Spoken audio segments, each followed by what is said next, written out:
Dog kept staring at baby's bottle.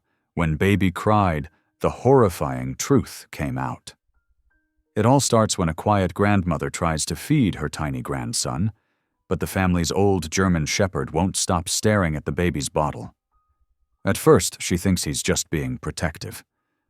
But then the baby suddenly screams, louder than she's ever heard, and the dog knocks the bottle right out of her hands. That's when everything in the house changes. Strange smells, hidden messes, people pointing fingers, and every time the baby cries, the dog panics like he knows something no one else does. Soon, the grandmother realizes the dog isn't acting strange. He's trying to warn her, because someone in that house is hiding something dangerous, something aimed at the tiniest, most helpless person there. Why is the dog so desperate to stop that bottle from reaching the baby? And what secret inside this home is he trying to save them from? I'd love to know. Where are you watching from?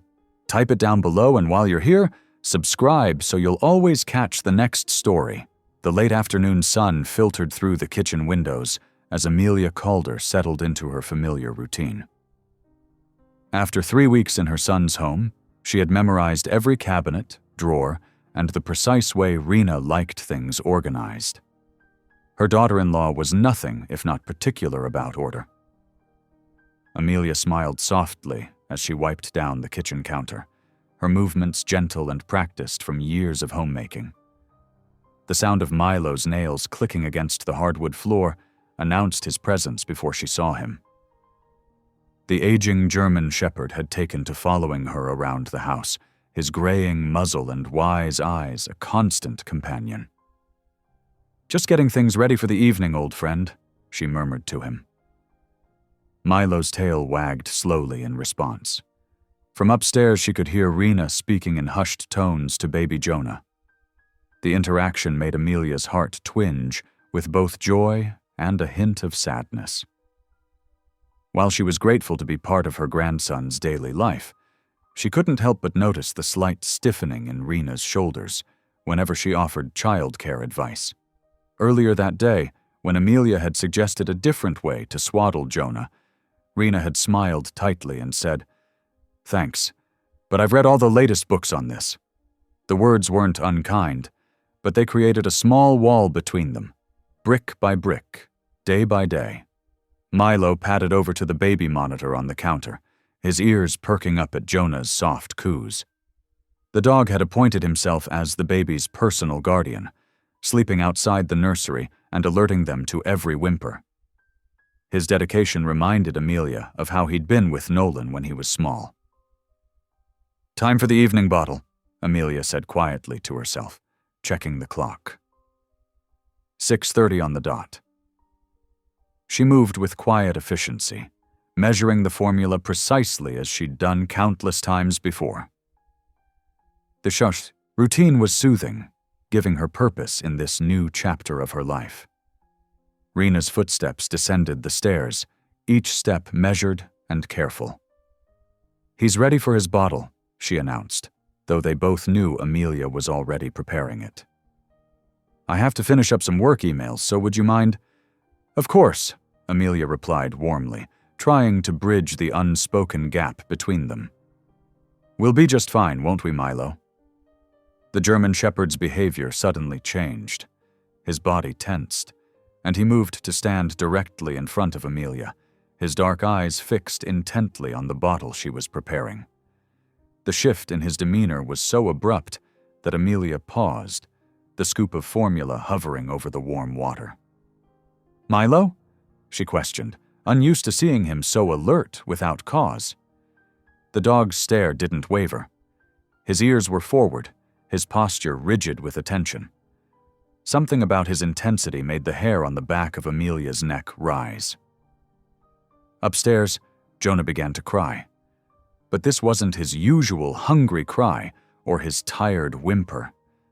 This was different, a high-pitched, desperate scream that seemed to pierce through the house like a knife. Amelia had heard hundreds of babies cry during her years of teaching, but never like this. "What's wrong?"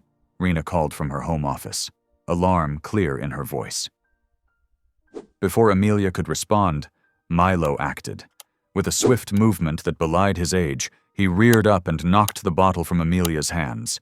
It clattered to the floor, formula splashing across the tile in a white puddle. "Milo!" Amelia gasped, more shocked than angry. In all his years, he'd never done anything like this. The dog stood over the spilled formula, his hackles raised, a low growl rumbling in his chest.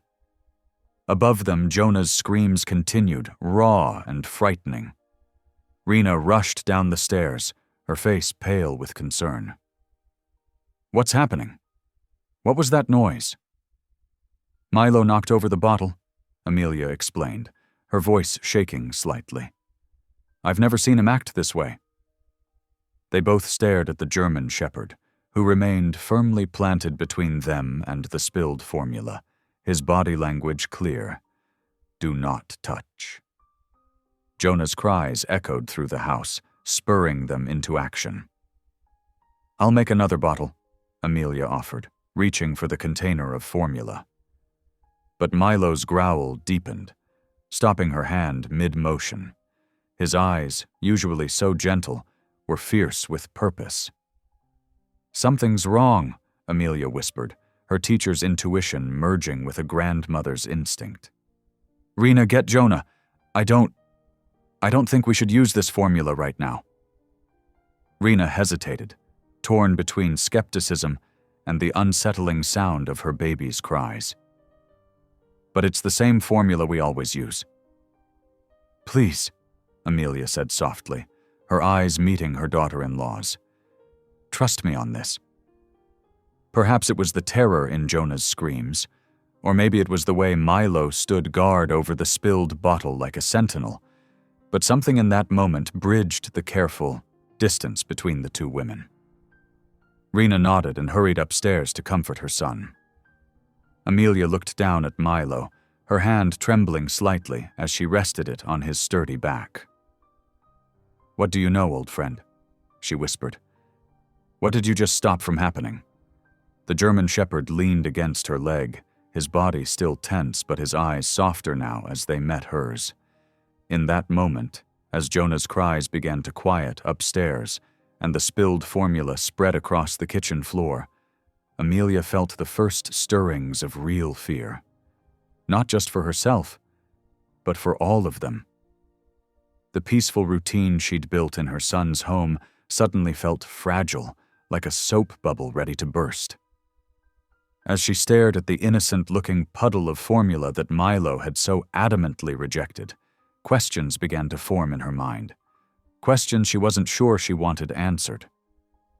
The kitchen clock ticked steadily on the wall, marking time in a world that suddenly felt much less certain than it had just moments before.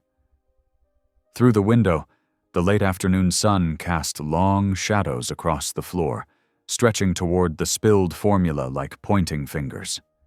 The acrid smell hit Amelia first, sharp and chemical, completely wrong for baby formula. It crept across the kitchen floor with the spreading puddle, making her eyes water. Milo's hackles were still raised, his nose twitching at the toxic scent. Upstairs, Jonah's cries suddenly changed. The piercing screams transformed into something worse, a wheezing, struggling sound that made Amelia's heart stop. "Rena!" she called out, already running for the stairs. "Something's wrong with Jonah!" She found Rena holding the baby, whose face was turning an alarming shade of red. His tiny chest heaved with effort as he tried to breathe, each intake of air producing a frightening whistling sound. "He's having trouble breathing," Rena said, panic rising in her voice. "What's happening to my baby? We need to get him to the hospital, now." Amelia grabbed her purse and Jonah's diaper bag, her hands shaking but her voice steady. Years of handling classroom emergencies kicked in, helping her stay focused despite her terror. The drive to the emergency room was a blur of red lights and Jonah's labored breathing. Rena sat in the back with him while Amelia drove, her knuckles white on the steering wheel. She called Nolan on speakerphone, trying to keep her voice calm as she explained the situation. "Meet us at St. Mary's," she said. "Something's wrong with the formula. Jonah's having trouble breathing." The emergency room staff swept into action the moment they arrived. Nurses whisked Jonah away for examination, while a doctor peppered them with questions. What was he exposed to? Any new medications? Changes in his environment? "The formula," Amelia explained, describing Milo's strange behavior and the chemical smell. Something was wrong with it. The doctor's expression shifted subtly, something in his eyes that made Amelia's stomach clench. "We'll run some tests. Were you the one who prepared the bottle?" "Yes, but... And you're the grandmother, correct? Not the primary caregiver?" The questions continued, each one feeling more pointed than the last. When Nolan arrived, breathless and scared, the doctor pulled him aside for a private conversation. Amelia watched through the waiting room window as her son's face transformed from worry to shock, then something worse: doubt. The test results came back 2 hours later. The doctor's words fell like stones in the quiet consultation room. "We found traces of a common household solvent in the formula, in a high enough concentration to cause serious respiratory distress."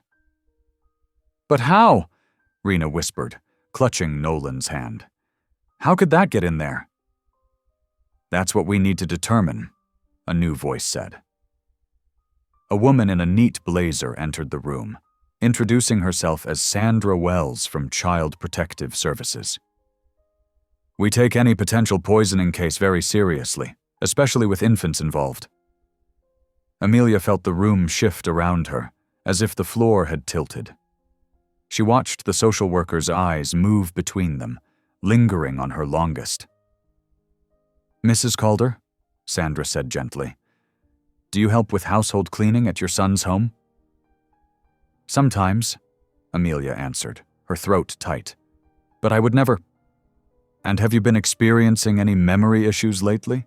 Any confusion about which containers hold what?" The implication hung in the air like smoke. Amelia saw Nolan flinch, saw him exchange a look with Rena that spoke volumes.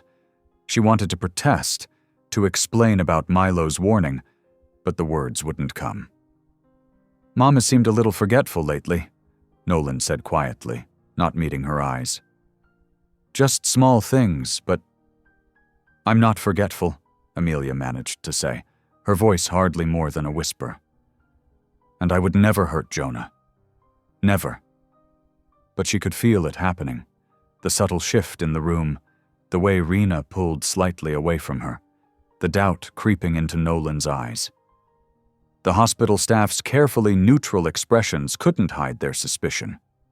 In their minds, she was no longer a concerned grandmother, but a potential threat, an aging woman who might have mixed up cleaning supplies with baby formula. "We'll need to document everything," Sandra continued, her voice professional but kind, "and make some recommendations about supervision during visits." Visits. The word stabbed at Amelia's heart, as if she were already being relegated to the role of occasional visitor rather than trusted family member. Jonah's cry echoed from the treatment room, normal now, thank God, just tired and hungry. But the sound that had always drawn Amelia to him now felt like a barrier, a reminder of the trust that had been damaged. "I should check on him," Rena said, standing quickly. She didn't ask Amelia to come with her. Nolan remained seated, his face troubled. "Mom," he began, then stopped, as if unsure what to say. "I know what this looks like," Amelia said softly, "but please believe me. Something is wrong here. Milo knew. He tried to warn us." "Mom." Nolan rubbed his face wearily. "Maybe we should talk about having you see someone, a doctor, just to check." The words trailed off, but their meaning was clear. They thought she was slipping, becoming a danger to her own grandson. The terrible irony was that she'd never felt more clear-headed, more certain that something was deeply wrong. The social worker made notes on her pad, the scratch of her pen like tiny accusations. Outside the consultation room, hospital staff moved efficiently through their routines, their shadows passing across the window blinds like bars. Amelia sat very still, her hands folded in her lap, feeling the distance growing between herself and her family. A gulf built of suspicion and fear. Someone had tried to harm Jonah, she was certain of it. But as she watched her son struggle with his own doubts, she realized that proving it would be far harder than she'd imagined. The afternoon light slanted through the hospital windows, turning everything slightly golden, slightly unreal. In the treatment room, Jonah's cries had quieted. The immediate danger had passed, but something far more insidious had taken root. The first seeds of distrust, sprouting in the fertile soil of fear and uncertainty.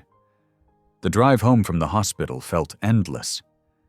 Amelia sat in the back seat next to Jonah's car seat, watching his peaceful sleep. Every few minutes, she'd check his breathing, remembering how terrifyingly labored it had been just hours before. Nolan drove in silence, his knuckles white on the steering wheel, while Rena kept her gaze fixed out the passenger window. The familiar sight of their suburban home should have brought comfort, but something had changed. The warm, yellow walls felt colder somehow. The family photos on display more like accusations than memories. Milo met them at the door, his tail wagging cautiously as he immediately went to sniff at Jonah's carrier.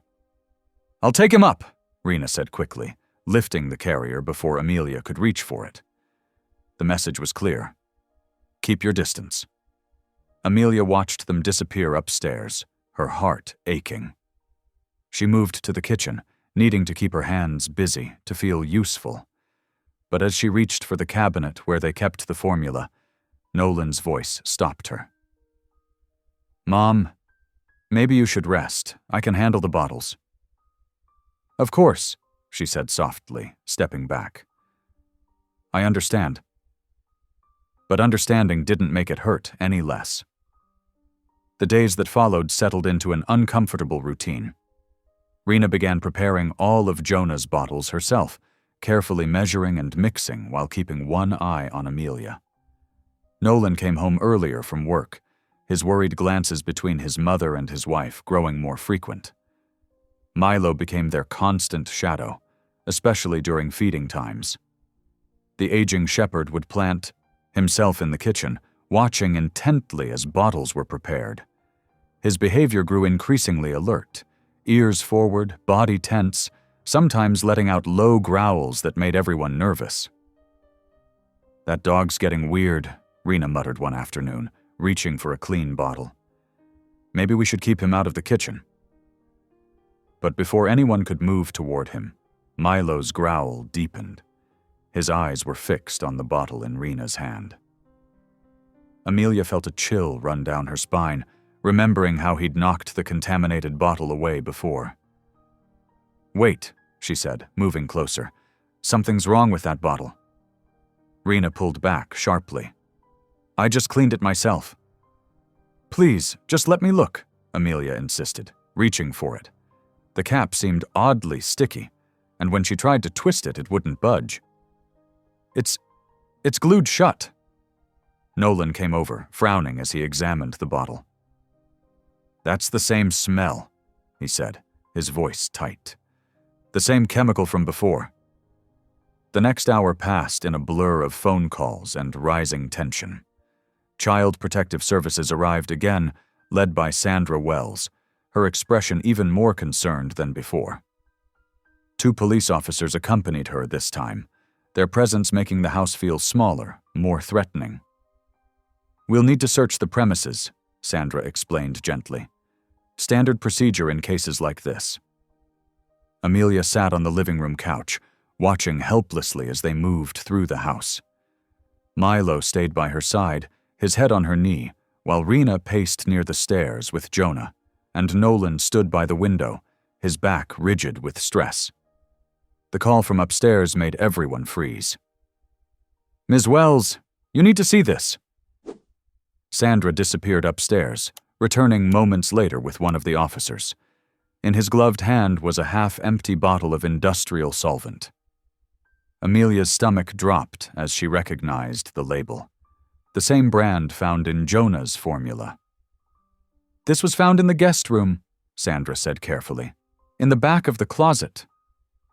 "That's not mine," Amelia whispered, but she could see in their faces that no one believed her.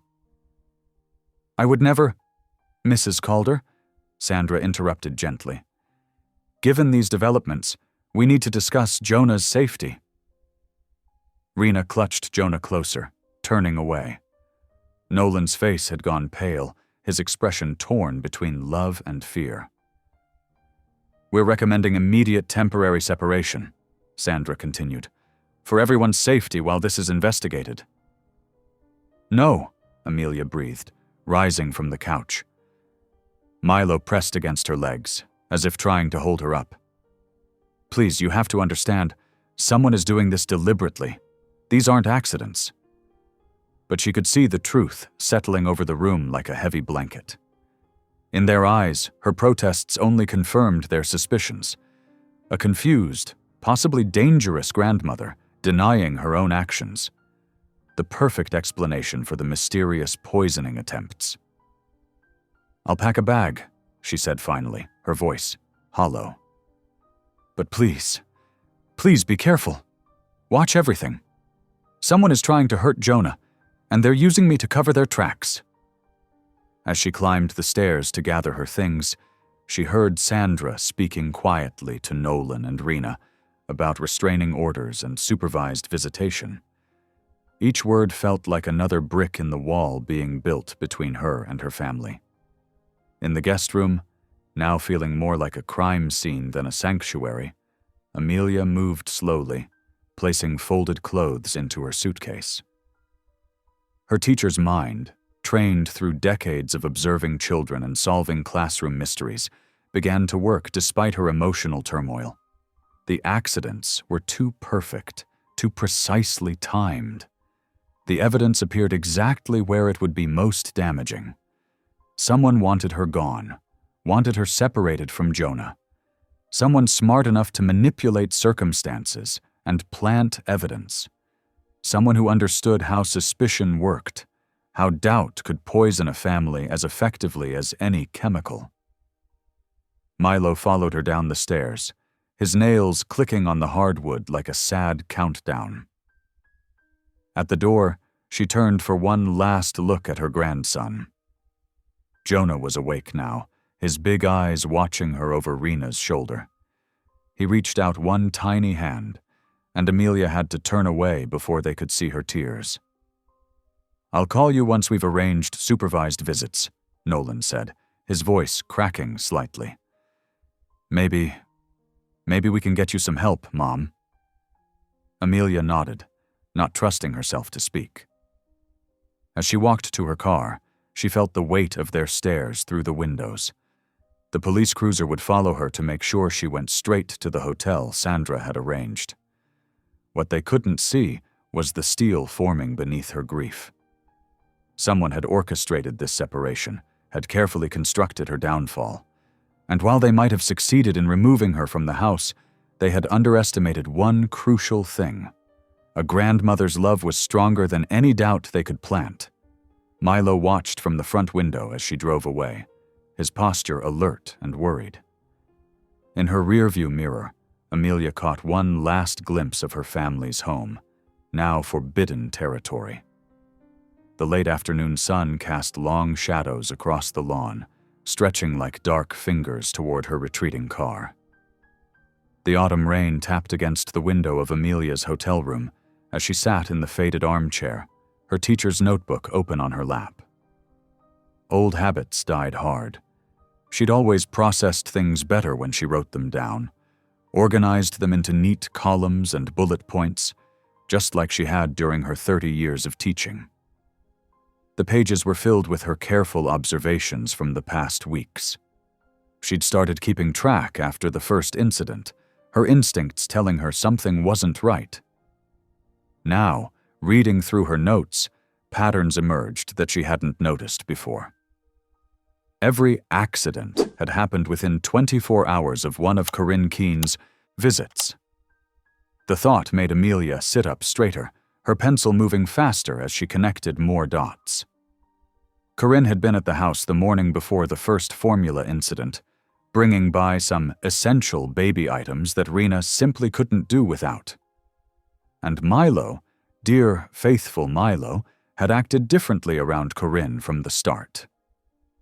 While the aging German Shepherd was friendly with most visitors, he became tense and watchful whenever Rena's mother appeared.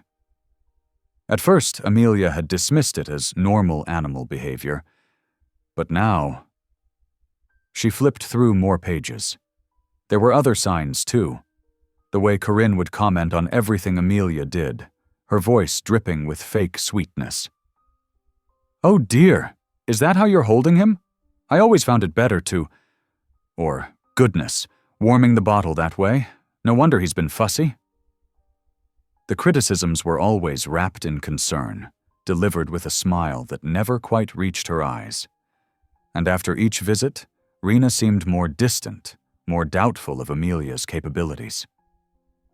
A knock at her door made her jump. She opened it to find Hank Dorsey, her neighbor from home, holding 2 cups of coffee from the diner down the street. "Thought you might need this," he said, holding out one of the cups. "Mind if I come in?" Amelia stepped back, grateful for the familiar face.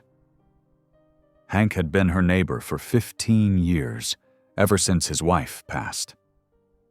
They'd developed a comfortable friendship over shared garden tips and occasional evening chats on their adjoining porches.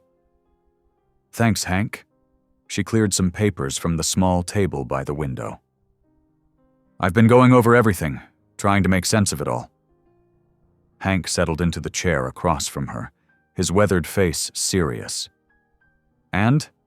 What's your teacher brain telling you?" Amelia smiled slightly at the familiar phrase. He'd always said she had a special kind of logic, honed by years of solving classroom mysteries and mediating student disputes. "I think..." She paused, organizing her thoughts. "I think Rena's mother might be behind this. Corinne Keene. She's been visiting more often lately, always when something's about to happen. And Milo, you know how good he is with people. He doesn't trust her. Gets all rigid and watchful when she's around." Hank nodded slowly, considering. "Dogs know things we don't, sometimes. Remember when my Lucy started acting weird around Bill Johnson's house? Turned out he had a gas leak he didn't know about." "Exactly," Amelia said, warming to the subject. "And there's more. Corinne's always had this control over Rena. She's subtle about it, but she manipulates everything. The way Rena dresses, how she decorates, how she cares for Jonah. Nothing's ever quite good enough." "And now you're in the way," Hank finished quietly. "Yes." Amelia's hands tightened around her coffee cup. "I think she sees me as a threat to her influence. But Hank, poisoning attempts? That seems so extreme." "Maybe not, if control means everything to her." Hank leaned forward. "Have you talked to anyone else about this?" Amelia shook her head. "Who would believe me? I'm already the suspicious grandmother who might be losing her mind, but..." She hesitated. "I did make an appointment to see Dr. Leona Pike at the hospital tomorrow. She's the toxicologist who analyzed the formula samples. I thought maybe she could tell me more about how the contamination might have happened." "Smart," Hank approved. "Get the science behind it. That's evidence nobody can argue with." The next afternoon, Amelia sat across from Dr. Pike in her office, trying to appear calmer than she felt. The toxicologist was younger than Amelia had expected, with kind eyes behind practical glasses and a manner that put her at ease.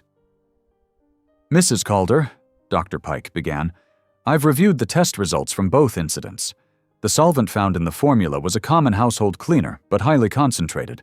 What concerns me is how precisely it was added. Just enough to cause distress, but not enough to be immediately fatal." Amelia felt a chill at those words. Could you tell how it was introduced? Dr. Pike nodded. That's what's interesting. The contamination had to happen after the formula was prepared, but before it was given to Jonah. The solvent doesn't mix well with the formula. It would have been visible if added too early. Someone with knowledge of basic chemistry would know this. Someone like a person who took advanced chemistry in private school and has always prided herself on her scientific mind? Amelia asked quietly. Dr. Pike's eyebrows rose slightly. You have someone specific in mind. My daughter-in-law's mother. She's always there, hovering, watching, and things only go wrong when she's been around. The toxicologist was silent for a moment, considering. Mrs. Calder, I can't make accusations, but I can tell you this. These contaminations weren't accidents. They were calculated, precise, and they were done by someone who had both opportunity and knowledge. Amelia left the hospital with her mind racing. The pieces were falling into place, forming a picture that both terrified and angered her. Corinne Keene, with her perfect smile and iron control, was trying to remove her from Jonah's life, and she was willing to risk her own grandson's health to do it. Back in her hotel room, Amelia added Dr. Pike's insights to her notebook. The evidence was circumstantial, but it was building. Milo's behavior, the timing of the incidents, the precise nature of the contamination, Corinne's subtle undermining and constant presence. She looked at the family photo on her nightstand. Nolan, Rena, and tiny Jonah all smiling. Her family, who now viewed her with suspicion and fear. Somehow she had to protect them, had to expose the truth before Corinne's manipulations went any further. But how could she prove what she suspected? How could she make them see the danger that walked into their house with a grandmother's smile and a heart full of poison? The rain had stopped outside, leaving the world washed clean and quiet. Amelia touched the photo gently, her resolve strengthening. She would find a way. For Jonah's sake, for all their sakes, she would find a way to reveal the truth. The tiny camera felt heavy in Amelia's hand as she stood in her hotel room, examining it. Hank had helped her choose it from the electronics store, small enough to hide among the kitchen knickknacks, but powerful enough to capture clear video even in low light. Her hands trembled slightly as she turned it over, wondering if she was really prepared to do this. You're sure about the angle? She asked Hank, who was helping her test the camera's positioning using a water bottle as a stand-in for the kitchen counter. Positive, he replied, his weathered face serious. From behind the cookie jar, it'll catch anyone approaching the bottle area. We've checked it 3 times. Amelia nodded, trying to steady her nerves. After her meeting with Dr. Pike, she'd spent 2 days planning this carefully. The timing had to be perfect. Corinne always came over on Thursday afternoons when Rena had her yoga class, insisting on helping around the house. Her help invariably involved reorganizing everything Amelia had done. Run through the plan with me one more time, Hank suggested, settling into the hotel room's armchair. Sometimes saying it out loud helps. Taking a deep breath, Amelia began pacing. I'll arrive early tomorrow morning before anyone else is up. The camera goes behind the ceramic cookie jar, the blue one with white flowers that Rena's aunt made. It looks cluttered there anyway, so no one will notice anything different. Good, Hank encouraged. Then what? I'll prepare a decoy bottle with plain water and leave it on the counter, like I got interrupted while making it. The kitchen will look slightly messy. Not enough to upset Rena, but enough to trigger Corinne's need to fix everything.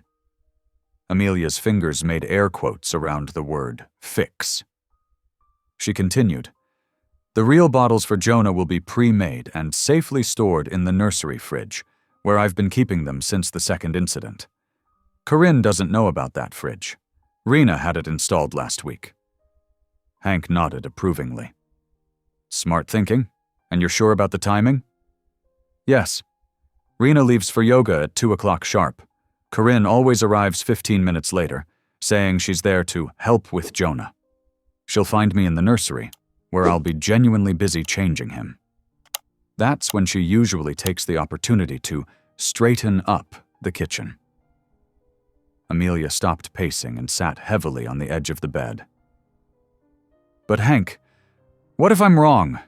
What if I'm seeing patterns that aren't there? You're not wrong, Hank said firmly. Everything you've noticed, Milo's behavior, the precise contamination Dr. Pike mentioned, the convenient timing of the incidents, it all points to Corinne. And remember what Dr. Pike said about the chemical knowledge needed? That's true, Amelia admitted. Corinne never lets anyone forget she was a science whiz in school. She still corrects Rena's father about chemical formulas at dinner parties, according to Nolan. They spent the next hour practicing with the camera, making sure Amelia could set it up quickly and checking that the angle would catch anyone approaching the counter. The memory card could record for 8 hours, more than enough time to capture any suspicious activity. That night, alone in her hotel room, Amelia barely slept. She kept running through worst-case scenarios. What if Corinne discovered the camera? What if she chose tomorrow to stay away? What if the camera failed? By morning, her eyes were gritty with exhaustion, but her determination hadn't wavered. She arrived at the house at 6:30 in the morning, using her key to let herself in quietly. Milo met her at the door, his tail wagging softly. "Shh," she whispered, patting his head. "We're on a mission today, old friend." The house was silent except for the distant hum of the furnace. Upstairs, she could hear Jonah making his early morning baby sounds through the monitor in the kitchen. He'd be wanting his bottle soon, but Rena usually handled the first morning feeding. With trembling fingers, Amelia set up the camera, positioning it carefully behind the cookie jar. From this angle, it had a clear view of the counter where she always prepared bottles. She tested the sight line 3 times, making sure nothing blocked its view. Next came the decoy bottle. She filled it with room-temperature water and left it conspicuously on the counter, positioned to look like she'd been interrupted while making it. Around it, she artfully arranged slight disorder, a dish towel draped haphazardly, the formula container left open, a few drops of water on the counter. She stood back, surveying her work. To anyone else, it would look like typical morning chaos in a house with a baby. But to Corinne, with her obsession for control and order, it would be an irresistible target for improvement. Footsteps overhead made her jump. Rena was awake. Amelia quickly busied herself with the coffee maker, trying to calm her racing heart. When Rena came downstairs carrying Jonah, Amelia managed a natural smile. "Good morning," she said softly. "Coffee's almost ready." The morning passed with excruciating slowness. Amelia went through her usual routine, helping with Jonah, tidying the nursery, folding laundry, all while hyper-aware of the camera hidden in the kitchen. Every time someone walked past the cookie jar, her heart jumped. At 1:45 in the afternoon, Rena gathered her yoga mat and water bottle. "You're sure you don't mind watching Jonah?" she asked, as she did every Thursday. "Of course not," Amelia replied, bouncing Jonah gently on her hip. "We'll be fine, won't we, sweetheart?" "Mom's coming by to help," Rena mentioned casually. "She should be here soon." Amelia nodded, keeping her face carefully neutral. "That's nice of her." As soon as Rena's car pulled out of the driveway, Amelia's calm facade cracked. She hugged Jonah closer, breathing in his sweet baby smell. "It's just you and me now, little one," she whispered. "Well, you, me, and Milo, and we're going to fix this." Right on schedule at 2:15, she heard Corinne's key in the lock. Milo, who had been dozing in the corner, immediately stood at attention, a low growl building in his throat. "It's just me," Corinne called out in her artificially bright voice. "Where are my 2 favorite people?" "We're up in the nursery," Amelia called back, her voice steadier than she felt. "Just finishing up a diaper change." She took her time with Jonah's diaper, making sure to occupy herself thoroughly. Below, she could hear Corinne's heels clicking on the kitchen tile. There was a pause, then the sound of cabinets opening and closing. "My goodness," Corinne's voice drifted up. "Things are a bit disorganized down here. I'll just tidy up a bit while you finish with Jonah." Amelia closed her eyes briefly. The trap was set. Now all she could do was wait. For the next 20 minutes, she stayed in the nursery, singing softly to Jonah and listening to the sounds of Corinne organizing downstairs. Every muscle in her body was tense, but she forced herself to remain where she was. The camera would catch whatever happened, if anything happened at all. Milo paced between the nursery and the top of the stairs, his agitation growing. Amelia watched him, knowing his instincts were probably sharper than the expensive little camera hidden in the kitchen. When he suddenly stiffened, staring down the stairs with his hackles raised, she felt her heart skip a beat. "All done down here?" Corinne called up cheerfully. "Everything's nice and neat now. Why don't you bring Jonah down for his snack?" Amelia took a deep breath, squaring her shoulders. "We'll be right there," she called back, her voice surprisingly steady despite the storm of emotions inside her. Whatever the camera had captured, or hadn't captured, was now recorded. The next steps would depend entirely on what that footage revealed. Holding Jonah close, Amelia descended the stairs with measured steps.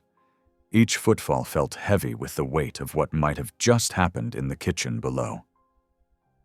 As she reached the bottom step, Corinne's voice rang out again, this time from the living room. "Really, the state of this place. I don't know how Rena manages with everything so disorganized." The criticism dripped with false concern. "I've straightened up a bit, but honestly..." Amelia placed Jonah carefully in his playpen, where Milo immediately settled beside him, watchful as ever. She needed to check the camera, but she'd have to wait until Corinne left. The next hour stretched endlessly as she endured Corinne's thinly veiled criticisms and helpful suggestions. "The formula container really should be stored in the cabinet, not left out on the counter," Corinne noted, adjusting her perfectly styled hair. "And those dish towels, they're so haphazardly hung. I've fixed them, of course. The way they were before looked just like..." She paused meaningfully. "Well, we all know how things can get a bit scattered as we age." Finally, after what felt like an eternity, Corinne gathered her designer purse and car keys. "I should go. I have my bridge club meeting. Do tell Rena I stopped by to help." With a last practiced smile, she swept out the door. Amelia waited until Corinne's luxury sedan disappeared around the corner before rushing to the kitchen. Her hands shook as she retrieved the tiny camera from behind the cookie jar. The device felt impossibly small to hold such potentially devastating evidence. At her computer, she connected the camera with fumbling fingers. The video file loaded, showing the kitchen from its hidden vantage point. Amelia's breath caught as she watched Corinne enter the frame, her movements precise and deliberate. On screen, Corinne surveyed the kitchen with obvious distaste. She opened her purse, removing a small amber vial that she'd concealed in a makeup compact. The movements were practiced, efficient. She'd clearly done this before. Amelia felt her stomach turn as she watched Corinne carefully add several drops to the decoy bottle, then meticulously wipe down the counter in a pattern Amelia recognized as her own cleaning habits. "Oh God," Amelia whispered, covering her mouth with her hand. Even though she'd suspected, known, really, seeing it happen was something else entirely. The calculated nature of it, the way Corinne had studied and mimicked Amelia's routines to frame her. It was chilling.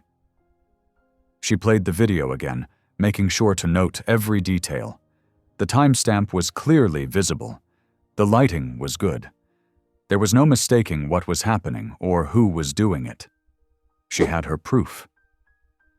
Relief flooded through her, followed immediately by a wave of dread. How could she show this to Rena?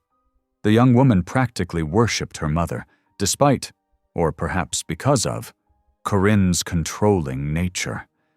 This would shatter her world. Jonah's happy gurgle from the playpen drew her attention. Her precious grandson, who had nearly been poisoned multiple times by his own grandmother. The weight of protecting him settled on her shoulders, steeling her resolve.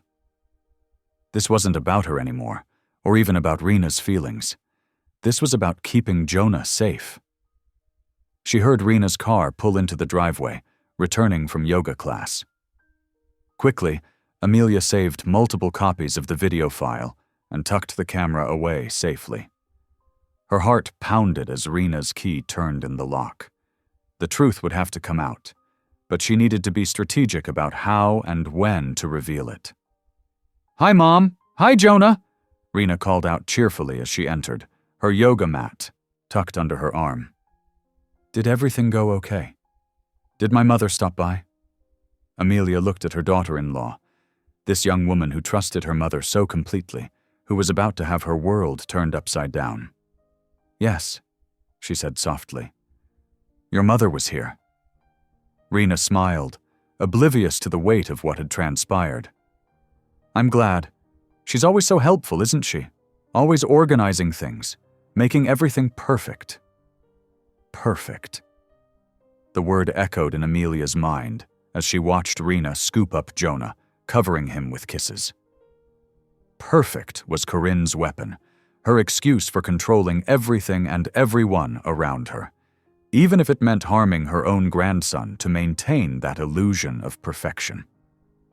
Milo pressed against Amelia's leg, letting out a soft whine. She reached down to scratch behind his ears, grateful for his steady presence. He had known all along. He had tried to warn them. Now, with the evidence secured on her computer, she would have to find the right way to make everyone else see the truth, too. The weight of the video's existence pressed on her like a physical thing. She watched Rena move around the kitchen, chatting about her yoga class, completely unaware that less than an hour ago, her mother had stood in that very spot, deliberately poisoning a bottle meant for Jonah. The contrast between Rena's innocent trust and the sinister reality made Amelia's heart ache. As she listened to Rena talk about her day, Amelia felt the full impact of what she would have to do. This wasn't just about clearing her own name anymore. It was about protecting this little family from someone who had managed to hide her true nature behind a perfectly crafted facade for decades. The proof she needed was finally secured, but the hardest part still lay ahead. Amelia sat at the kitchen table, her laptop open before her, watching the minutes tick by on the clock. She had asked Rena to join her after putting Jonah down for his afternoon nap. Her hands trembled slightly as she heard the baby monitor go quiet, followed by Rena's soft footsteps descending the stairs. "Is everything okay?" Rena asked, settling into the chair across from Amelia. Her face showed concern, likely picking up on her mother-in-law's unusual solemnity. Amelia took a deep breath. "Rena, honey, there's something I need to show you. It's going to be hard to watch, but you need to see it." She turned the laptop so they could both view the screen clearly. "I set up a camera in the kitchen yesterday because I needed to understand what was happening with Jonah's bottles." Rena's brow furrowed. "What do you mean? I thought we agreed it was just an accident." "Please," Amelia said gently. "Just watch." She pressed play. The kitchen came into view, looking exactly as they had left it yesterday afternoon. Rena leaned forward, squinting at the screen. When Corinne entered the frame, Rena smiled automatically at the sight of her mother. But the smile froze, then crumbled as she watched what happened next. No, Rena whispered, her face draining of color. No, that can't be. Her hands gripped the edge of the table as she watched her mother deliberately contaminate the baby bottle. When Corinne carefully wiped down the surfaces, mimicking Amelia's cleaning pattern, Rena pressed her trembling fingers to her mouth. Amelia stopped the video, giving Rena a moment to process what she'd seen. The young woman sat perfectly still, her eyes fixed on the frozen image of her mother on the screen. Rena's voice cracked. She tried to poison my baby. My mother tried to poison my baby. The words seemed to break something loose inside her, and suddenly she was sobbing, deep, racking cries that shook her whole body. Amelia moved around the table and wrapped her arms around her daughter-in-law. Rena clung to her, crying into her shoulder like a child. I'm so sorry, Amelia murmured, stroking her hair. I'm so sorry. When Rena's sobs finally quieted, she pulled back, wiping her eyes. I should have known, she said, her voice hoarse. All these years, the way she controls everything. What do you mean, sweetie? Rena's laugh was bitter. Everything in my life, she had to control it all. My college fund? She kept it in her name so I could only study what she approved of. My apartment after graduation? She co-signed the lease so I couldn't move without her permission. Even my wedding. She threatened to pull all financial support if we didn't have it exactly the way she wanted. Amelia listened, her heart breaking as Rena continued to unburden herself. When I got pregnant with Jonah, she was so angry that we hadn't consulted her first. She said I was too young, that I'd ruin my life. Rena's hands twisted in her lap. But then she changed completely, started being super involved, making all these plans for after he was born. I thought she'd finally accepted it. Instead, she was just finding a new way to control things. By trying to frame me, Amelia said softly. Rena nodded, fresh tears spilling down her cheeks. She knew that if you were gone, I'd have to rely on her for help with Jonah. She'd have complete access, complete control again. She looked up at Amelia, her eyes full of shame. I'm so sorry I ever doubted you. The way she planned this, how she used my trust in her. It's not your fault, Amelia assured her. She's your mother. You were supposed to be able to trust her. But Jonah, Rena's voice broke again. She could have killed him.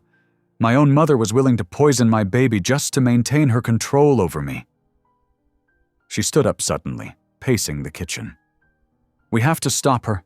We have to show this to Nolan, to the police. We will, Amelia said firmly, but we need to be careful about how we handle this. Your mother is clever and manipulative. We need to make sure she can't twist this around somehow. Rena stopped pacing, her face hardening with resolve. You're right. And I want to be there when we confront her.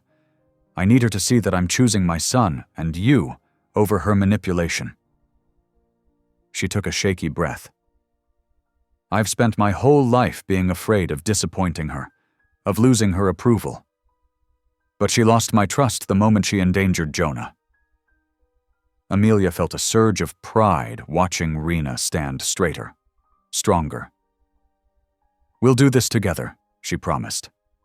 First, we'll show Nolan the video privately. Then we can decide the best way to confront your mother and involve the authorities. Rena nodded, then suddenly stepped forward and hugged Amelia tightly. Thank you, she whispered. Thank you for protecting Jonah when I couldn't see the danger. Thank you for not giving up even when we doubted you. From upstairs, they heard Jonah beginning to stir from his nap. Rena pulled back, wiping her eyes. I'll get him, she said. And then we'll figure out how to tell Nolan. Her voice grew fierce. No one is ever going to hurt my baby again, not even his grandmother. As Rena headed upstairs, Amelia sat back down at the kitchen table, emotionally drained but relieved. The truth was finally out, at least to Rena. It hurt to see her daughter-in-law's world shattered, But sometimes things had to break before they could be rebuilt stronger. She could already see that strength emerging in Rena, like a butterfly breaking free of its chrysalis. Milo padded over and rested his head on her knee, his brown eyes full of understanding. Amelia scratched behind his ears, grateful for his steady presence. "Good boy," she murmured. "You knew all along, didn't you?" Above them, she could hear Rena singing softly to Jonah, her voice still a bit shaky but full of love.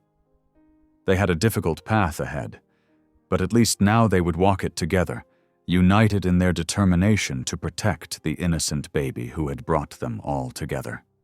In the quiet of the early morning kitchen, Amelia and Rena sat together. The evidence of their interrupted breakfast, half-empty coffee cups and partially eaten toast, scattered across the table. Between them lay a notebook where they'd been mapping out their strategy, careful words written in Rena's neat handwriting. "We need to show Nolan the video tonight," Rena said, her fingers nervously tracing the edge of her coffee cup. "Mother called twice yesterday asking about coming over this weekend. She never calls this much unless she's planning something." Amelia nodded, noting the slight tremor in Rena's hand. "I've noticed she's been watching me more closely during her visits. The way she studies everything I do with Jonah, how she keeps finding reasons to check the kitchen when I'm preparing his bottles. She came by unannounced again yesterday while you were at the grocery store," Rena admitted, her voice tight with worry. "She spent 20 minutes reorganizing the pantry, claiming she was helping.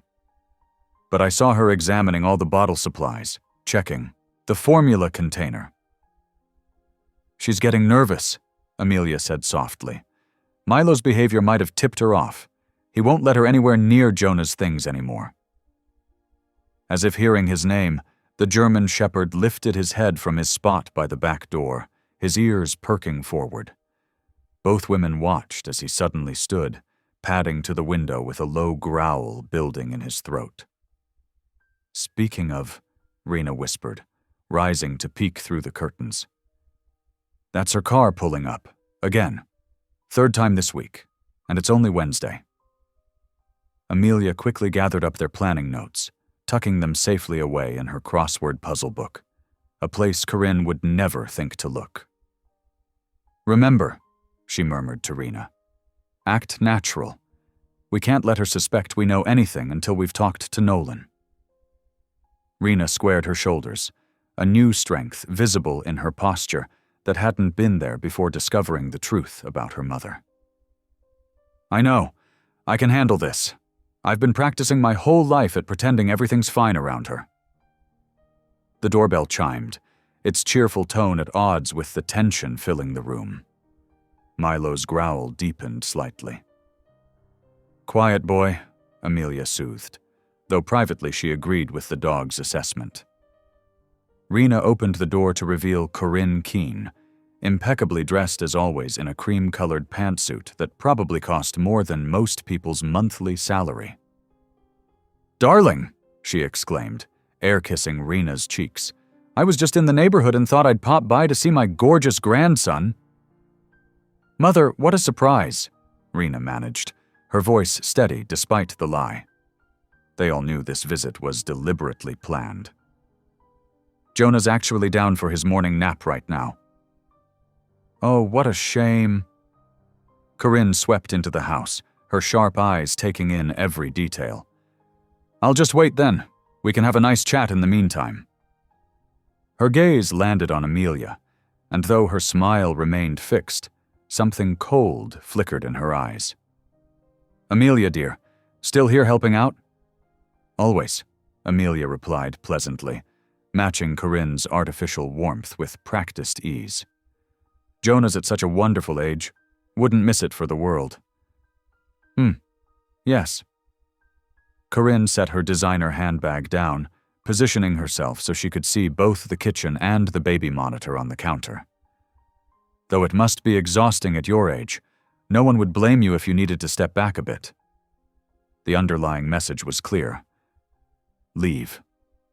"I find I have plenty of energy for my grandson," Amelia responded, noting how Corinne's perfectly manicured fingers tightened slightly on her bag. "Mother, would you like some coffee?" Rena interjected, her voice just a fraction too bright. "I just made a fresh pot." "Thank you, darling." Corinne followed Rena into the kitchen, pausing to straighten a picture frame on the wall, a photo of Amelia holding newborn Jonah. "You know, I've been thinking. Perhaps we should look into that lovely daycare center I mentioned, the one with the webcam so you can check on him anytime. It would give everyone a break, especially with all the concerning incidents lately." Amelia watched Rana's hands shake slightly as she poured the coffee. Just days ago, such a suggestion from her mother would have made Rana seriously consider it, regardless of her own feelings. Now, knowing the truth behind those concerning incidents, Rena's spine stiffened. "I'm quite happy with our current arrangement," she said firmly. "Jonah's thriving with Grandma Amelia here." Corinne's smile tightened further. "Well, of course you'd say that with Amelia right here. Perhaps we could discuss this privately later." "There's nothing to discuss privately, Mother. I'm perfectly capable of making decisions about my son's care." The tension in the room ratcheted up several notches. Corinne set her untouched coffee down with a sharp clink. "Darling, I'm only thinking of what's best for Jonah. Given recent events that have been thoroughly investigated," Amelia cut in smoothly, noting how Corinne's right eye twitched at the interruption. "Yes, well," Corinne's voice took on a honeyed tone that didn't reach her eyes. "Investigations can be reopened if new concerns arise. We all want what's best for precious Jonah, don't we?" The threat hung in the air, clear as crystal. Rena moved to stand beside Amelia, their shoulders nearly touching in a united front. "Yes, we do," Rena agreed, her voice stronger than Amelia had ever heard it, which is exactly why things will stay as they are. Corinne's facade cracked slightly, genuine surprise flickering across her features at her daughter's defiance. She recovered quickly, but Amelia could see the calculations happening behind her eyes. Something had changed, and Corinne knew it. "Well," she said after a moment, gathering her bag, "I can see this isn't a good time for a visit. I'll try again when everyone's feeling more reasonable." She paused at the door, her smile now positively arctic. "Do take care with Jonah's bottles, Amelia dear. Accidents happen so easily at your age." After she left, Rena sagged against the counter, hands trembling. She knows something's different. The way she was looking around, those comments about investigations. "She's testing us," Amelia agreed, her heart racing despite her outwardly calm demeanor. "Trying to figure out what's changed in the dynamic here. We need to move fast. Show Nolan the video tonight before she can make another attempt."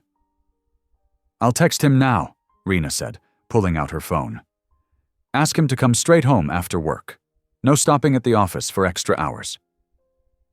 She looked up at Amelia, fear and determination warring in her expression.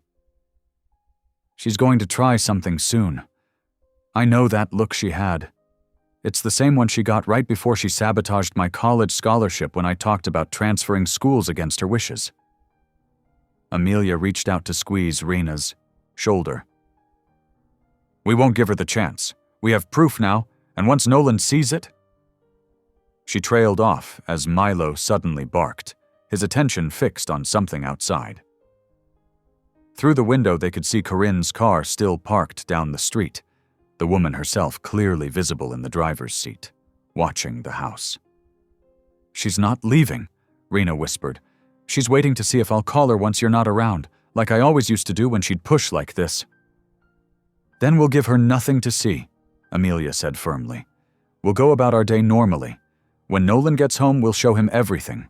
Your mother's power over this family ends tonight." Rena nodded, though her eyes kept darting to the window. "I just sent Nolan the text. Asked him to come home right after work. Said it's urgent, but not an emergency." She managed a weak smile. Is it strange that I'm almost as nervous about showing him as I am about confronting my mother? Not strange at all, Amelia assured her. But Nolan loves you and Jonah more than anything. Once he sees the truth, he'll understand why we had to be so careful about gathering evidence first. From upstairs, Jonah's cry signaled the end of his nap. Rena straightened her shoulders. I'll get him. We should probably keep him away from the windows today. Amelia watched her daughter-in-law climb the stairs, noting how she walked taller now, even with the weight of their knowledge pressing down on her. In the street outside, Corinne's car finally pulled away, but Amelia had no doubt she'd be back. The woman's carefully constructed web of control was beginning to unravel, and like most predators, she'd be most dangerous when cornered. The hours until Nolan's return stretched ahead like an eternity. They needed to be prepared for anything Corinne might try in the meantime. As Milo settled into his guard position at the foot of the stairs, Amelia began mentally rehearsing exactly how they would present the evidence to Nolan. They would only get one chance to do this right, and with Corinne clearly suspecting something was amiss, time was running out. The afternoon sun cast long shadows through the kitchen windows when the front doorbell chimed unexpectedly. Amelia, who had been gently rocking Jonah while preparing his next bottle, felt her heart skip a beat. Through the glass panel, she could make out Corinne's distinctive silhouette. Just checking in on my favorite grandson, Corinne called through the door, her voice carrying that artificial sweetness that always set Amelia's teeth on edge. I brought some of those organic baby wipes Rena loves. Amelia hesitated, but knew refusing entry would only escalate suspicions. She shifted Jonah to her hip and opened the door, forcing a pleasant smile. This is unexpected. Rena's actually out running errands right now. Oh, that's no problem at all, Corinne breezed past her into the house, designer handbag swinging. I can visit with precious Jonah while we wait for her to return. Something in Corinne's manner seemed off, more brittle than usual, her movements sharp and jerky as she set her bag down. Her eyes darted around the kitchen, taking in every detail until they fixed on something near the ceiling. Amelia's stomach clenched as she realized what had caught Corinne's attention. The tiny red recording light of the hidden camera, barely visible unless you knew exactly where to look. Corinne's perfectly made-up face went very still. Would you mind if we had a little chat, Amelia? In private? Her voice had lost all its artificial warmth. There are some concerns I'd like to discuss. Of course, Amelia replied carefully, tightening her hold on Jonah. We can talk right here in the kitchen. Actually, Corinne's lips curved in a smile that didn't reach her eyes. I noticed some concerning mold in the laundry room earlier. I think you should see it. Wouldn't want dear Jonah exposed to anything harmful, would we? The implied threat was clear. Amelia knew she should refuse, but Corinne had already moved to block the path to the front door. The only other exit was through the garage, and that meant passing the laundry room anyway. Lead the way, Amelia said, trying to keep her voice steady while her mind raced through options. Milo was outside in the backyard. She'd let him out just before Corinne arrived. Her phone was charging on the kitchen counter, now out of reach. Corinne gestured for Amelia to enter the laundry room first. It's along the back wall near the dryer. You'll need to step in to see it properly. Amelia could feel the wrongness of the situation in every fiber of her being, but she had no choice. She took 2 steps into the laundry room, Jonah secure in her arms. The moment she crossed the threshold, she heard the door slam behind her, followed by the distinctive click of the lock engaging. Corinne! Amelia spun around, her worst fears confirmed. Through the small window in the door, she could see Corinne's face, all pretense gone. I saw the camera, Amelia dear. Corinne's voice was eerily calm. Did you really think you could outsmart me? That you could turn my own daughter against me?" She shook her head. No, this won't do at all. Rena needs to understand that Mother knows best. She always has. She always will. You won't get away with this." Amelia kept her voice low and steady, though her heart was pounding. "Rena and Nolan already know what you've done." "They suspect, perhaps," Corinne corrected, "but suspicion isn't proof. And once there's a tragic accident with the gas line," she gestured to the dryer hookup behind Amelia. "Well, who would question a grieving grandmother who tried so hard to warn everyone about the forgetful old woman caring for her grandson?" Jonah began to fuss, picking up on the tension. Amelia bounced him gently, mind working furiously.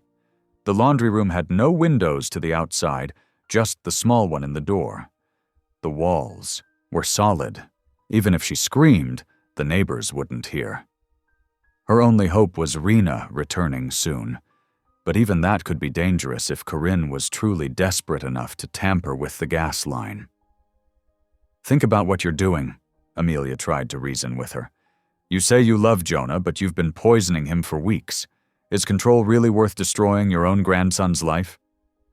"I would never truly harm him," Corinne snapped. "Those were calculated doses, just enough to cast doubt on you, to make Rena see she needs her mother's guidance. She's so young, so naive. She needs me to protect her from people like you trying to come between us."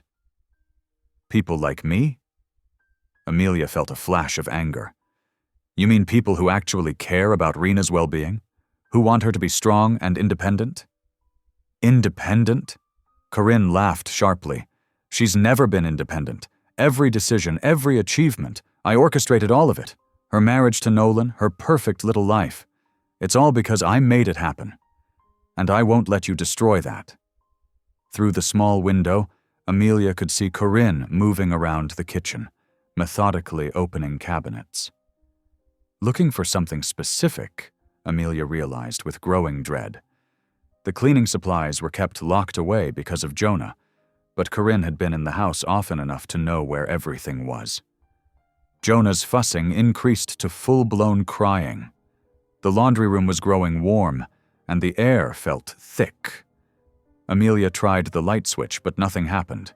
Corinne must have flipped the breaker.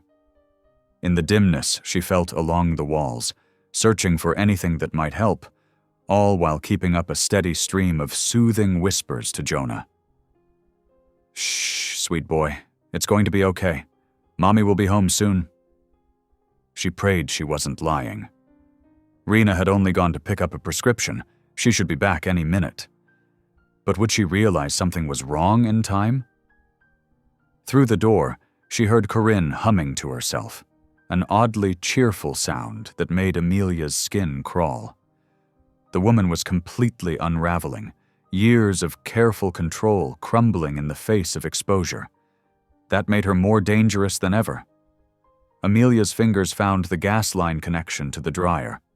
It was secure for now, but she had no illusions about Corinne's intentions. She needed to find something to defend herself with, something she could use to prevent Corinne from getting to that gas line when she inevitably came back. The ironing board leaned against one wall. Not much of a weapon, but it could be used to jam under the door handle. The laundry supplies were all sealed in child-proof containers, nothing immediately useful there. Her search grew more urgent as Jonah's cries echoed off the concrete walls. Now, Corinne called through the door. "Don't upset the baby. This will all be over soon. Just a tragic accident. These old houses have such dangerous wiring, such faulty gas lines. Poor Rena will need her mother more than ever." The casual way she spoke of murder made Amelia's blood run cold. This woman had been poisoning her own grandson for weeks, all to maintain control over her daughter. What else was she capable of? In the distance, Amelia heard the faint sound of a car door closing. Her heart leaped. Could that be Rena returning? She had to find a way to warn her before Corinne could spin another web of lies. Through the door's window, Amelia saw Corinne disappear into the garage. Moments later, A thick towel was shoved under the door, sealing them in. Amelia's chest tightened. She recognized the first signs of her asthma acting up as a faint smell of smoke began seeping into the laundry room. "Dear God, she's really doing it," Amelia whispered, clutching Jonah closer. The baby's cries grew more distressed as the air grew heavier. Through the small window, she could see orange flames flickering in the garage, growing stronger by the second. The smoke was getting thicker now, making Amelia's breathing labored. She pulled her cardigan off and wrapped it around Jonah's face, trying to filter the air for him. Her own chest burned with each breath, the familiar tightness of an asthma attack building. She didn't have her inhaler. It was in her purse in the kitchen. Suddenly, frantic scratching sounds came from the other side of the door. Milo's desperate barking echoed through the house. The loyal German shepherd threw himself against the door repeatedly, his claws tearing at the wood panel at the bottom. Amelia could see blood appearing on his paws as he worked frantically to reach them. "Milo, good boy!" she called out between coughs. The smoke was getting worse, and black spots were dancing at the edges of her vision. She had to stay conscious. Jonah needed her. The heat was building, and she could hear the crackle of flames spreading through the garage wall. With a final powerful thrust, Milo broke through the weakened bottom panel of the door. The opening wasn't large, but it created a draft that temporarily cleared some smoke. Amelia's eyes darted around the laundry room. There had to be something she could use to fight back. Her gaze landed on a metal rod that had fallen from the curtain rod above the small window. Moving quickly despite her wheezing breaths, she grabbed it with her free hand. The water pipes along the wall. If she could break one, it might slow the fire's spread. "Milo, stay close," she commanded, though the dog needed no encouragement. He pressed against her legs as she positioned herself near the pipes, Jonah secure in one arm. With all her remaining strength, she swung the metal rod at the pipe joint. The first hit created a crack. Water began to spray in a fine mist. Not enough. Fighting against the increasing smoke and her closing airways, Amelia struck again. This time the pipe burst fully, sending a powerful spray of water across the room and into the growing flames beyond. The wall. The water helped, but the smoke was still thick. Amelia sank to her knees, holding Jonah close to the floor where the air was clearer. Milo pressed against them, his fur wet from the spraying water, his bloody paws leaving prints on the floor. The dog's body provided an anchor as Amelia's consciousness wavered. "Stay with me, Jonah," she whispered hoarsely. "Just stay with me." The baby's cries had grown weaker, but he was still breathing. The water continued spraying, fighting back the worst of the flames. But Amelia knew they weren't safe yet. Her vision blurred as her lungs screamed for clean air.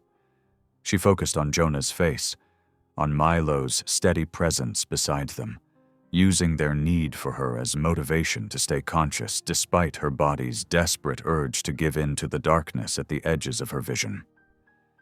The burst pipe had bought them precious time, but as Amelia struggled to draw each burning breath, she knew they were still trapped in a deadly race against time and smoke. Water pooled around them on the floor as Milo pressed closer, his wet fur offering what little protection he could while they waited for help to arrive. The screech of tires announced Reina's arrival home. As she jumped out of her car, the acrid smell of smoke hit her nose, and she could hear the smoke alarms blaring from inside. Through the kitchen window, she spotted her mother frantically jabbing at Amelia's laptop, trying to delete the incriminating video files. "Mom, what are you doing?" Reina burst through the door, her voice cutting through the chaos. The smoke was thicker now, rolling in waves from the direction of the laundry room. Corinne whirled around, her perfectly maintained facade cracking. "Reina, darling, There's been a terrible accident." "Stop lying!" Rena's voice shook with anger. "Where are Amelia and Jonah?" Something in Corinne snapped. Her composed mask shattered completely, revealing the desperation beneath. "This is all your fault. You chose that woman over me. I gave you everything. Your education, your lifestyle, your future. And you repay me by letting her take my grandson away?" "You tried to poison my baby!" Rena screamed, lunging for her phone to call 911. "I would never hurt him. I just needed to get rid of her." Corinne's voice rose hysterically. "Once Amelia was gone, you and Jonah would have come to live with me. Everything would have been perfect. I could have controlled—" She caught herself, but it was too late. "Controlled?" Rena's voice was ice cold. "Like you've controlled me my whole life?" The wail of approaching sirens cut through their confrontation. Firefighters burst through the door, rushing towards the smoke-filled laundry room. They broke down the door to find Amelia unconscious, but still protecting Jonah, with faithful Milo pressed against them both. The baby was crying weakly, a blessed sound that meant he was alive. As paramedics rushed to treat them, Rena heard her mother's final, broken confession to the police officers who had arrived. "I just wanted my daughter back. I thought if I framed Amelia, made her look unstable. But she ruined everything by finding that camera. I had to stop her. I had to—" The police moved swiftly, reading Corinne her rights as they led her away in handcuffs. "Corinne Keene, you're under arrest for attempted murder and child endangerment," the officer stated firmly, while Corinne's perfectly composed world crumbled around her. Nolan burst through the door moments later, his face ashen with horror at the scene before him. Emergency vehicles' lights painted everything in alternating red and blue. His eyes found Amelia sitting on the back of an ambulance, an oxygen mask covering her face as she recovered from the smoke. "Mom," he choked out, rushing to her side. "I'm so sorry. I should have believed in you. I should have known." His voice broke as tears filled his eyes. Amelia reached for his hand, squeezing it weakly. A police detective approached them, his expression gentle. "Mrs. Calder, we've dismissed all previous accusations against you. The evidence is absolutely clear about Mrs. Keene's involvement. Child Protective Services has already been notified and will be removing all notes from your file." Near them, veterinary technicians were carefully treating Milo's burned paws and the deep cuts he'd sustained breaking through the door. "This dog's a hero," one of the firefighters declared, kneeling to gently pat Milo's head. "If he hadn't gotten through that panel when he did." The German shepherd's tail wagged weakly at the praise, but his eyes never left Amelia and baby Jonah, who was being checked by paramedics. The faithful dog had done what he'd always known was his job, protecting his family, no matter the cost. A CPS worker who had previously questioned Amelia approached with official paperwork showing her complete clearance. "Mrs. Calder, we owe you an apology. You've been fully vindicated." The seasons changed slowly as healing took root in the Calder home. Autumn leaves gave way to winter frost, and gradually spring's warmth began to seep back into their lives. Through it all, Amelia remained steady as a heartbeat, her quiet strength now visible to everyone. In their bright kitchen one morning, Nolan sat with his mother over steaming cups of coffee.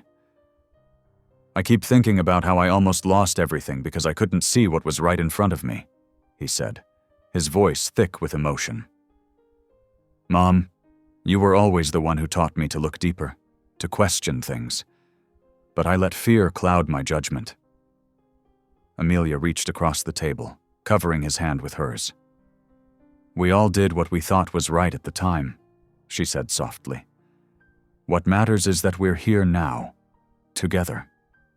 Rena attended therapy twice weekly, slowly unpacking years of her mother's manipulation. Some days were harder than others, but she found strength in unexpected places, in Amelia's unwavering support, in Jonah's innocent laughter, in the simple truth that she was finally free to be herself. "I used to think love meant control," Rena confided to Amelia one afternoon while they folded laundry together. "But watching you with Jonah, you show me every day what real love looks like." Milo's recovery was slower than the rest. His paws, burned and cut from his heroic rescue, took time to heal. But his dedication never wavered.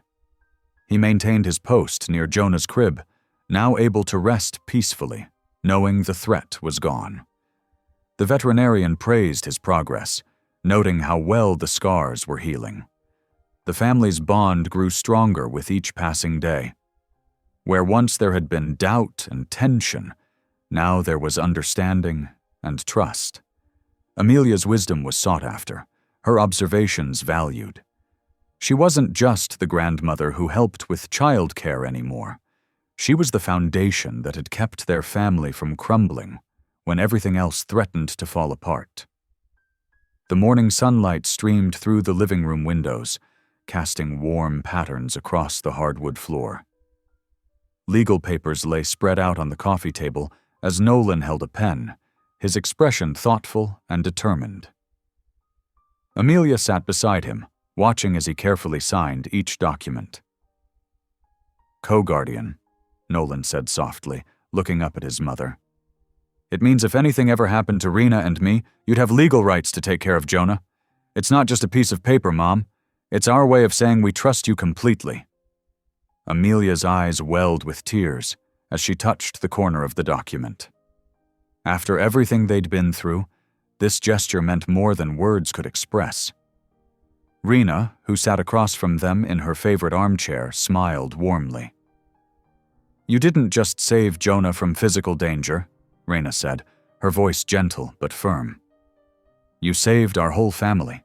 You showed me what real strength looks like, what real love looks like." She paused, gathering her thoughts. "You helped me see the truth about my mother when I couldn't face it myself. That saved me too." As if on cue, baby Jonah crawled across the carpet toward Milo, who lay contentedly near the sunny window. The aging German shepherd's scars had healed well, though his fur would always show traces of what he'd endured.